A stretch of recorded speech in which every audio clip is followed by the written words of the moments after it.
또 미국인들은 이제 중국이 디지털 전체주의 체제로 진화 중이다. 제가 어저께 그 미국 그 여성 그 학자가 쓴 글에서 보여드렸잖아요. 그러니까 이 그 첨단의 감시 장비, 그 다음에 첨단의 사회 신용 시스템이라는 데이터베이스, 첨단의 그 디텐션 캠프, 그러니까 수용소, 무지막지한 폭력과 공안부대, 이런 것을 가지고 중국이 새로운 버전의 디지털 전체주의를 이제 완성점으로 도달했다라고 미국 학자가 써놨잖아. 저 얘기가 이제 공공연하게 돌아다니고 있는 거예요. 제가 작년에 올해 2월 말에 CPEC 가서 말할 때만 해도 저런 말 하는 사람이 CPEC에는 없었어요. 그리고 제가 저 말을 했을 때, 즉 중국을 제가 전체주의 반동, 토탈리테리언 리액션이라고 CPEC에서 얘기했을 때 그것에 대해서 동조를 하거나 이런 분위기가 아니라 갑자기 싸해지면서 야, 저거 위험한 발언하는데 쟤 뭐 이런 분위기가 좀 있었어요, 순간적으로.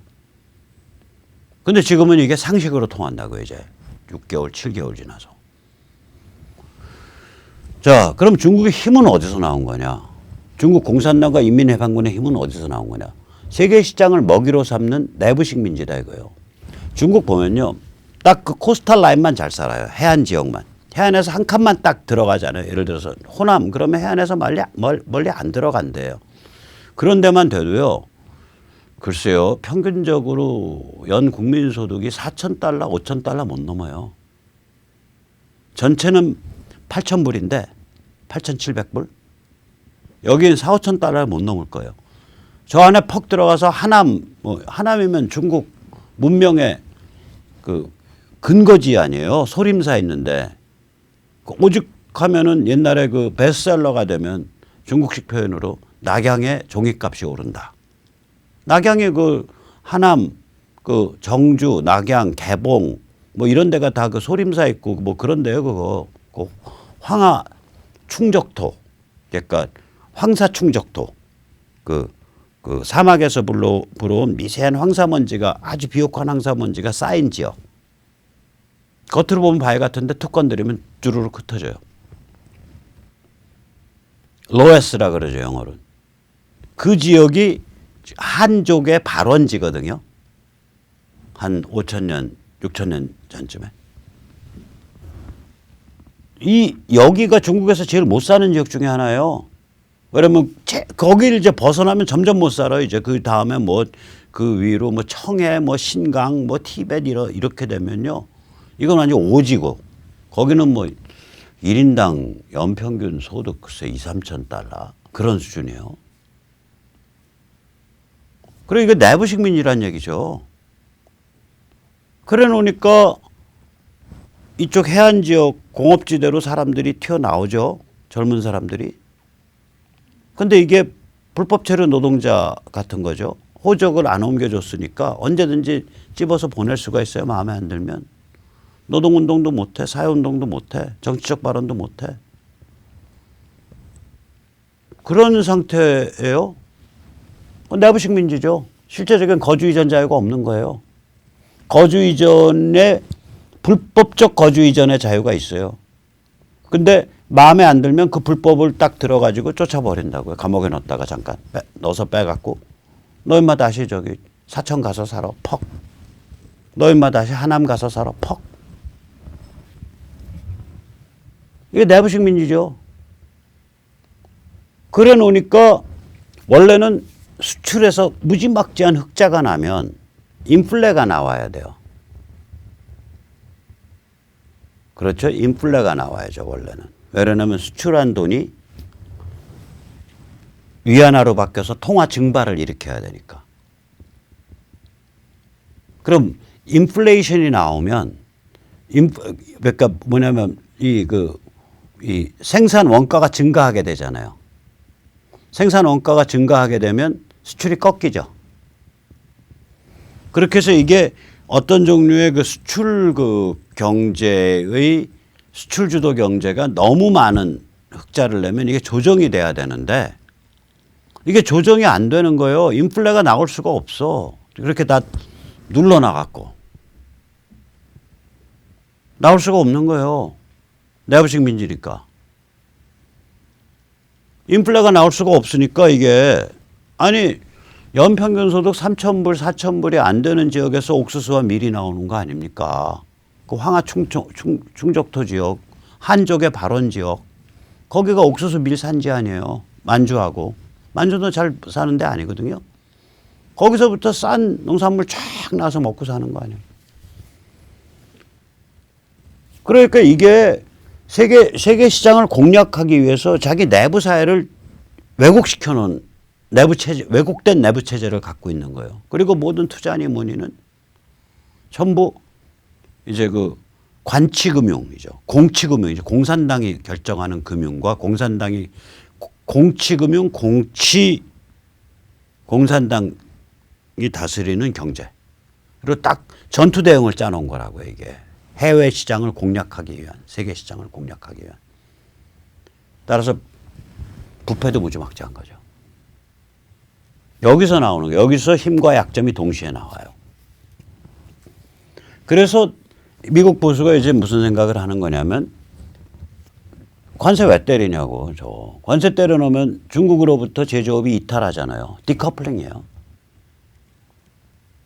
제조업 기지를 중국에서부터 빼내갖고 외국으로 돌리는 거.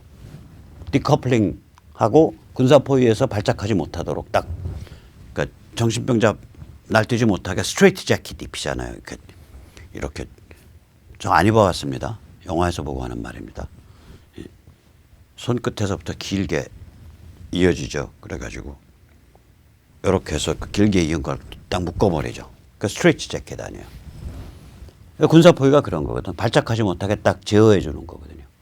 군사포위 해놓고서 그다음에 경제는 10년, 20년 걸쳐서 디커플링 시켜버리겠다. 그러면 경제가 추락하니까 어느 순간에 중국이 체제가 깨지든지 아니면은 중국이란 나라가 해체되든지 아니면 중국의 공산당 인민해방군 권력 체제가 해체될 거다. 이렇게 이게 이제 전체 미중 전쟁의 기본 스토리죠. 그럼 그 과정에서 디커플링 되는 과정에서 중국에 물려 있는 기업, 중국에 물려 있는 미국 투자자들, 중국에 물려 있는 미국 기업들이 이제 입이 이제 이만큼 나오겠죠. 아이폰이라든지 뭐 월스트리트 같은 데서 중국에 돈 넣는 회사라든지 입이 이만큼 나올 수밖에 없어요. 그래서 그 사람들이 지금 날뛰면서 미중 전쟁을 폄훼를 해요. 근데 이제 폄훼할 거리가 없잖아요. 워낙 미국 경제가 좋으니까. 그러니까 요새 폄훼하는 두 개의 로직이 징징대는 소리가 두 개밖에 없어요. 하나, 미중 전쟁이 진행되면 지금처럼 계속되면은 가구당 800달러 정도 연에 더 쓰게 된다. 그러니까 우리나라 돈은 100만 원. 오케이. 제가 잘은 모르지만 미국 가구당 소득이 평균 한 15만 달러 될 거예요. 그럼 15만 달러 가구당 소득에서 요새 많이 또 늘고 있잖아요. 거기서 연 800달러가 100만 원. 15만 달러면은 한 1억 한 7천, 8천 중에 100만 원을 더 쓰게 된다. 그러면 1%가 안 되는 거거든요. 그게. 특히 에너지 값이 떨어져서 휘발유 값 절약한 것만 가지고도 그거 메꾸고도 남아요. 그 집에서 쓰는 휘발유 값 절약한 것만 가지고도. 근데 그걸 징징거려. 두 번째. 지금 미국 실물 경제는 굉장히 좋단 말이에요. 더할 나위 없이 좋아요. 임금도 좋고 제조업도 좋고 다 좋아요. 거의 완전 고용이고 거의가 아니라 완전 고용 이미 달성했고. 자, 이 상태인데 실물 경제 가지고 얘기를 못하니까 주가가 하락하면 경기 침체가 유발된다. 이런 이상한 건 경제적 통계로 보면 그렇죠. 주가 하락과 경기 불황은 항상 같이 움직였죠. 지금 일어난 일은 뭐냐면 미중 전쟁은 주가는 하락도 아니에요. 사실 트럼프 들어서 엄청 뛰었어요. 뛰는 게 조금 조정 국면인데 지금. 아무튼 주가가 멈칫거리면 경기가 떨어질 거다 이건데 미중 전쟁은요. 주가가 멈칫거려도 실물 경쟁 계속 더 가요. 왜냐? 미국 경기가 에너지나 기타 등등으로 너무 좋거든. 그래서 지금 미중 전쟁 그만해야 된다라고 하는 쪽에서의 주장의 근거는 첫째, 미중 전쟁에 의해서 관세 때문에 소비자 물가가 올라서 가구당 연 800달러 손해본다. 이거 완전 징징대는 정말 조잡스러운 소리죠. 둘째, 주가가 하락하면 경기 침체가 유발될 가능성이 있다. 이건 주식쟁이들 할 소리고 징징대는 소리죠. 즉 그런데 반면에 트럼프 진영 혹은 미중 전쟁을 지금 몰아붙이고 있는 보수 진영에서는 할 말이 딱 있다고 이게. 이런 무시무시한 프레임을 지금 내놓고 있어요. 월스트리트의 자본이 주식회사 미국의 그리고 주식회사 미국의 기술과 시장이 중국을 키워왔다. 우리 미국이 거기에 대해서 이제 책임져야 된다. 세계에 대해서 책임져야 된다. 다시 말해, 야, 니들이 중국 키웠잖아. 가진 놈들이, 힘 있는 놈들이. 그래 놓고 왜 우리한테 구라치는 거야? 그거 손 좀 봐서 지금 버릇 좀 잡아야 된다는데. 저렇게 나가면요, 프레임을 갖다 댈 수가 없어요. 저 프레임 앞에 저희 집 가구당 연 $800 손해보는데요. 얼마나 조잡하냐고요.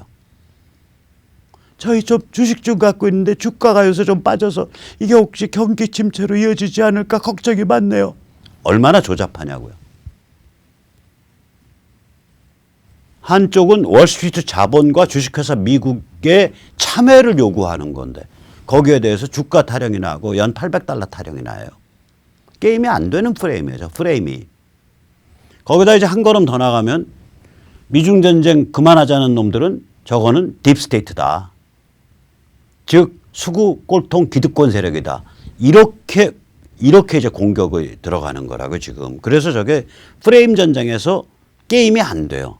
이런 얘기를 우리나라 조중동도 안 하고 우리나라 정치인들 중에 이런 것을 이해하는 사람이 거의 없는 거예요.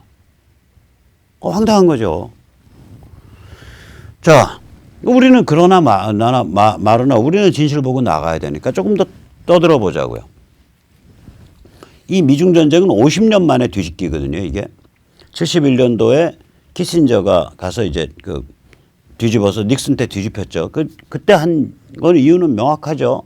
미국이 지금 몰리고 있는데 인도차이나도 몰렸고 지금 소련은 기세등등하고 그러니까 중국을 껴안아서 저쪽 공산 진영을 들로 짜겠다는 걸로 해서 그때 시작을 했고 그게 10년 만에 빛을 봐가지고 중국이 80년경에 이렇게 10년 만에 빛을 봐서 중국이 한 8, 9년 만에 빛을 봐서 중국이 개혁 개방으로 돌았죠.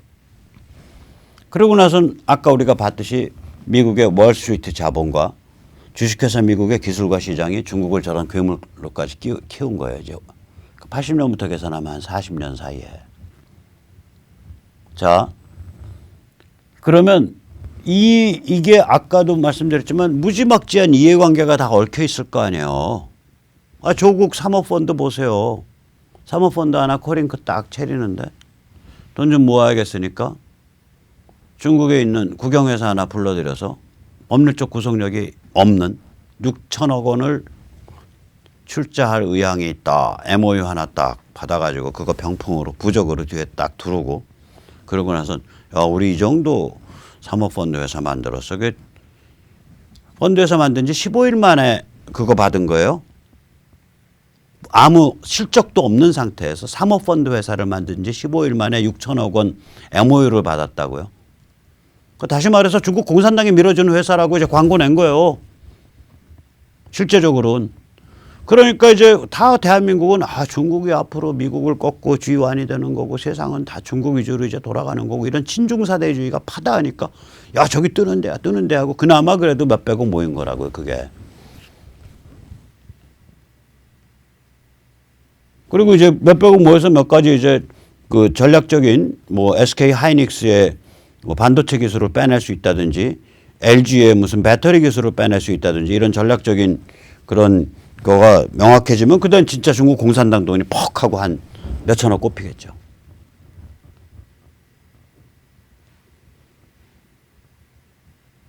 심각한 일이거든요. 지금 소문은 SK 하이닉스의 기술 많이 지금 건너가고 있다는 거거든요. 또 그 LG 쪽의 배터리 기술도 산업스파이라든지 다른 여러 가지 루트를 통해서 많이 건너가고 있다는 거고. 어쨌거나 뭐 세상이 지금 나라가 다 이제 망가지고 있는데 뭐. 아무튼 간에 이런 50년 만에 이제 이런 vested interest라 그러죠. 뭐냐면은 이해관계가 중국의 번영, 중국 공산당의 승리에 베팅되어 있는 이해관계가 미국도 그렇고 한국도 그렇고 엄청나게 깊게 작용하고 있다고요. 자, 이런 이해관계와 또 중국의 공작도 깊게 작용하고 있고, 이해관계와 공작을 뚫고서 뒤집힌 거 아니에요, 이게. 이건 트럼프 행정부 들어서. 그 중국을 작사를 내겠다고 덤비고 있는 거잖아요. 그럼 코페르니쿠스적 반전이 일어난 거 아니에요, 쭉. 그 이게 왜 일어났냐, 이거. 이런 50년 만에 뒤집기가 왜 일어났냐.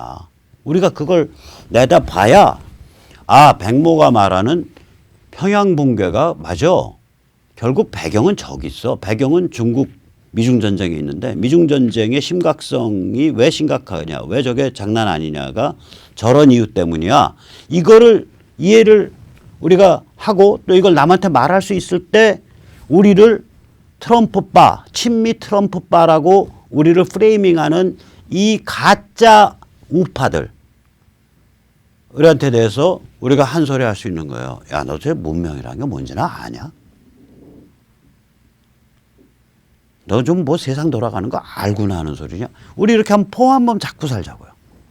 자, 저는 뒤집기가 일어난 배경이 기본적으로는 한 4가지 정도라고 생각을 합니다. 하나는 뭐냐면 1980년대부터 PC가 보급되면서 노동이 고급화됐어요. 이 뒤집기의 배경이 뭐냐면요.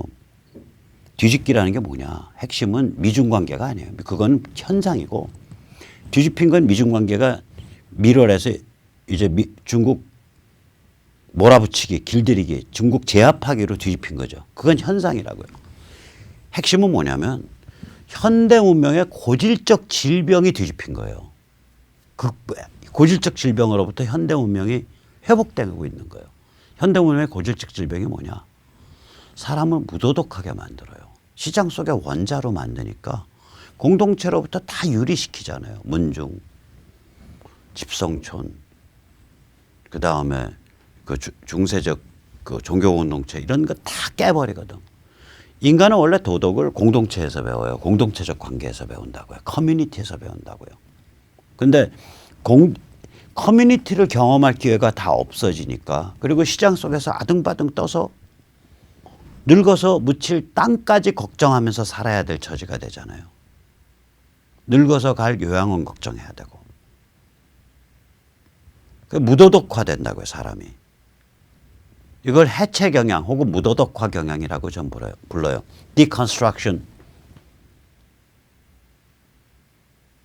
tendency 혹은 무도덕화 경향, Amoralization tendency 이렇게 부르는데, 저는 이 고질적 질병이 극복돼 가고 있는, 이게 희한한 일이에요. 이게 얼마나 오래된 질병이냐면 아무리 짧게 잡아도 저게 와트 증기기관 그리고 미국 독립 때부터 잡아야 돼요. 저 와트 증기기관이 상용화된 해와 미국 독립이 일어난 해가 우연히도 같아요. 1776년입니다.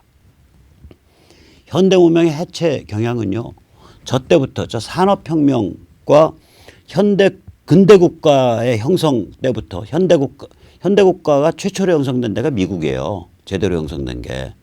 저 그래서 시민혁명으로 들어가잖아요. 미국 독립혁명이 그냥 일반적인 독립혁명이 아니라 시민혁명이에요. 미국 독립선언서를 보면 우리 자유시민이 이러이러한 국가를 만들기 위해서는 영국 왕으로부터 독립해야 된다라고 나온다고요. 미국인이라는 집단이 따로 있고, 그 집단이 종교나 문화가 영국과 달라서 영국으로부터 튀어나온 게 아니라 민족적 차이 이런 게 아니에요. 미국은요, 최근까지도 미국에서 제일 권위 있고 또 제일 사회적으로 대접받는 기독교 중에 하나가 앵글리칸 처치입니다. 영국계 성공회예요. 미국에서. 수많은 앵글로색슨들은 거길 다녔었다고요. 앵글리칸 처치를. 워싱턴 캐시드럴이 아마 앵글리칸 처치일 거예요. 거기가 미국 역대 대통령이 숨지면은 대부분이 거기서 아마 장례식을 할 텐데, 그 워싱턴 캐시드럴이 아마도 앵글리칸 처치일 거예요. 그게. 그러니까 캐시드럴이라고 부르죠. 아무튼 미국은 그 앵글리칸 처치, 그러니까 성공회가 굉장히 세다고요. 그 뿌리가. 그걸 이제 미국 사람들은 앵글리칸이라고 부르기 싫으니까 감독교파, 에피스코팔레안이라고 부르죠. 즉 다시 말해서 교단이 교구를 나누고 사람을 이렇게 목사를 내려보내는 체제. 가톨릭 비슷하게. 앵글리칸이 그렇거든요. 루터교도 그렇고. 그러니까 장로 중심의 체제가 아니죠. 회중 중심의 체제가 아니죠. 회중이라는 건 신도 공동체를 회중이라 그럽니다. 영어로는 congregation이라 그럽니다. 그 언어는 문화거든요. 그래서 우리가 예를 들어서 영어권을 이해를 하려면 중고등학교에서 전혀 안 가르치는 단어 중에 참 아쉬운 단어가 이런 건 가르쳐야 된다라고 느끼는 게 congregational, 회중교파. 교회가 회중들이 주도해서 이끌어가는 거. 그다음에 에피스코팔리안, 감독교파. 이제 성공회나 루터교 같이 교단이 교구를 나누고 교구별로 목사를 보내는 방식. 이런 용어들은 우리가 중고등학교 때 배워야 되거든요. 그게 굉장히 큰 차이를 가져요. 미국에서는. 자기가 에피스코팔리안 처치를 가냐, 감독교파 교회를 가냐, 회중교파 교회를 가냐가 그 사람의 칼날을 확 나눠요. 요새는 이제 그게 많이 없어졌지만 그전에는 그게 굉장히 크게 작용했다고요. 자, 다시 돌아가서 미국 독립혁명이라는 건 민족 독립혁명이 아닙니다. 순수하게 자유시민이 공화국을 만들겠다라고 해서 입헌군주제를 차버린 거예요. 어차피 우리가 세금을 내야 되는데 세금을 내면 우리가 국회의원을 영국에 보내야 되는 거 아니냐. 근데 영국에서 우리 대표 국회의원 안 받지 않냐. 왜냐? 우리 쪽은 인구가 엄청나게 빨리 증가하고 있고 영국은 인구가 정체돼 있으니까 우리 쪽 국회의원 받으면 런던 국회가 결국 미국 출신 국회의원들에 의해서 지배당하니까 영국은 우리의 대표권을 인정하지 않는다. 근데 왜 돈을 걷어가냐. 너희 돈 걷어가려고 뭐 우리가 마시는 그 티에다가 세금 붙여. 야, 차라리 바닷물에 던져 임마. 그게 또 보스턴 티파티 아닙니까? 그게 계기가 돼서 독립전쟁이 일어난 거 아니야. 자, 그래서 저 1776년이 한편으로는 산업혁명의 그 신호탄인 와트 증기기관이 나온 거고요. 다른 한편으로는 근대국가의 최초의 현대국가, 현대공화국, 최초의 현대공화국인 미국이 독립전쟁을 시작한 해예요. 그러니까 이때부터 현대문명이 완전히 이제 가속화돼서 달린 거예요. 현대문명이 가속화돼서 달리면 이 아까 말씀드린 원자화 경향, 무도덕화 경향, 해체 경향이 굉장히 높아진다고요. 240년 만에 이 해체 경향, 원자화 경향이 거꾸로 뒤집힌 거예요. 지금 미국에서 진행된 거는 보수혁명입니다. 일종의 혁명이에요. 정신문화혁명이에요. 저건 정신문화 정치혁명인데 이 보수혁명이 미국서 시작해서 전 세계를 지금 휩쓸기 시작했어요. 예를 들어서 페미니즘 요새 직격탄 맞고 거꾸로 져가고 있다고요.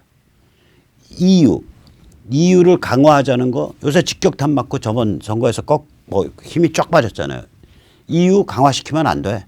각 민족, 각 국가의 자치와 자기 결정과 그리고 문화와 종교와 언어 이런 걸 강화해야 돼. 이런 EU 반대론자들, EU 약화론자, 유로 스캡틱이라고 불러요. 유로 스캡틱. 그때 스캡틱은 회의라는 뜻이에요. 의심하다. 유럽을 하나로 동질적인 큰 덩어리로 만들고자 하는 움직임을 의심한다는 뜻이죠. 그래서 유로 스캡틱이라고 부르는데 이 유로 스캡틱이 박살나고 있다고요. PC 좌파, 즉 정치 위선 완장질하는 세력이 박살나고 있다고요. 이건 전 세계적 현상이에요, 지금. 그거 한국에서도 나타나죠. 뭘로 나타나요? 20대 보수화. 이번 조국 터지기 전에도 20대 이미 특히 남성 중심으로 완전히 보수화됐잖아요. 그걸 자유한국당 같은 야당이 못 받아먹는 거죠. 진정성이 없으니까. 야, 너희 같은 거짓말 일삼는 진정성 없는 양아치에 찍느니 그냥 우리 투표 안 할래. 이게 이제 팽배해진 거예요. 야당들 정신 차려야 돼요. 우리 공화당, 자유한국당 뭐 할 것 없어요. 다 정신 차려야 돼 이제.